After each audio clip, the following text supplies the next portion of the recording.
এই একটা মুগির আনছি বাংলাদেশের যে কোনো জায়গা থেকে যে কোনো ভাইরা যদি এই ভিডিওটা দেখেন লাগলে আমারে মারবেন কেন বাংলাদেশের জন্য কথা বলি কেন দেশের জন্য কথা বলি আসলে আমরা দেশের জন্য কথা বললেও আমাদের এটা অপরাধ মনে হয় কারণ এখন আমরা দেশের জন্য কথা বলি এটাকে অনেকভাবে অনেকে কুকৃতি করে সৃষ্টি করতেছে এই দল ওই দলে কেন কথা বলি আরে ভাই আজকে আমার দেশ ভালো নেই আমাদের গ্যাস পাইতেছি না কারেন্ট পাইতেছি না কেন পাইতেছি না ওইটার দিকে খেয়াল করেন কিন্তু আমরা দেখতে পাচ্ছি যে আমাদের দেশে আরও অস্থিতিশীল হইতেছে আপনার যানজট বন্ধ তারা মারামারি করতেছে কাটাকাটি করতেছে হুমকি দিতেছে এইটা করতেছে এটা তো অস্থিতিশীল তৈরি হইতেছে তা আমরা তো এরকম চাই না আসলে আমরা বলতে চাই আসলে আমরা সরকার মনে করি আমাদের সাধারণ মানুষের মৌলিক অধিকারের একটা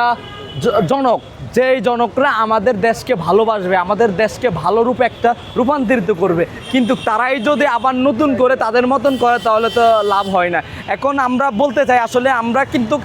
কেন জুলাই করেছি কেন আগস্ট করেছি এখন এইটা থেকে মনে হয় আমরা নিজেরা কী বলবো উপায় পাইতেছি না এরপরে দেখতেছি যে এখন বর্তমান বিএনপি সরকার এমনকি জামাত সরকার তাদেরকে একটা কথাই বলবো যে আপনারা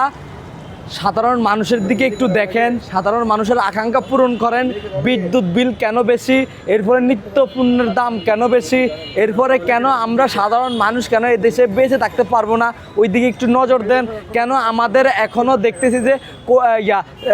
কোঠা না মেধা এখনও কিন্তু মেধাভিত্তিক লোকেরা চাকরি পাইতেছে না কেন পাইতেছে না ওইটাও দেখতে হবে এরপরে আমরা দেখতেছিলাম আমাদের দেশের আকাঙ্ক্ষা সাধারণ মানুষের চাওয়া পাওয়া ওইসবও পূরণ হইতেছে না আসলে আমাদের পূরণ হবে ওইটাই যে জুতার বাড়ি ঝাড়ুর বাড়ি এটা ছাড়া আর কোনো কিছু পূরণ হবে না তো ধন্যবাদ যে জায়গায় থাকেন আসসালামু আলাইকুম।